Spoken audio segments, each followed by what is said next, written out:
Those who don't know their history are doomed to repeat it. This quote by Edmund Burke forms part of the basis behind the aggressive move to uncover the historical and cultural history at the archaeologically sensitive site at Cas En Bas. The second visit to the site by archaeologist Dr. Reginald Murphy was done in collaboration with volunteers and members of the St. Lucia National Trust. We didn't find any of any more skeletons other than what was previously found and are housed with the Archaeological and Historical Society. But we did find a substantial amount of artifacts which helped us to look at the diets of what persons were eating there.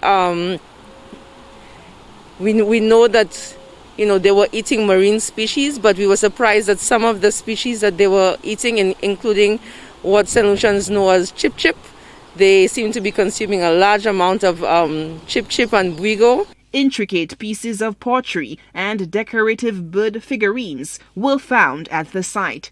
Corporate Services Manager at the St. Lucia National Trust, Janine Compton-Antoine, asserts that the site is teeming with relics waiting to be found by archaeologists. Another volunteer describes the experience of discovering historical artifacts of national importance.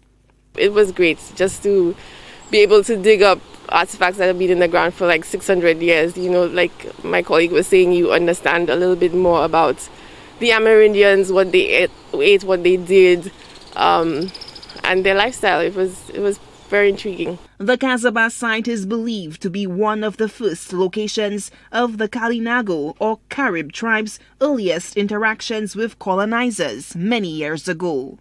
The site is giving us an increasing amount of information and awareness about how our Kalinago ancestors were living in St. Lucia.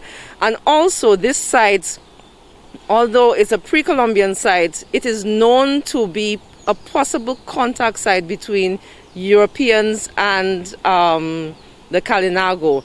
Compton-Antoine challenges the government of St. Lucia and Cabot St. Lucia to ensure the protection of the sensitive site through a collaborative effort with the St. Lucia National Trust to develop an enclave for future learning and discovery that visitors, the public, and students can utilize for research purposes.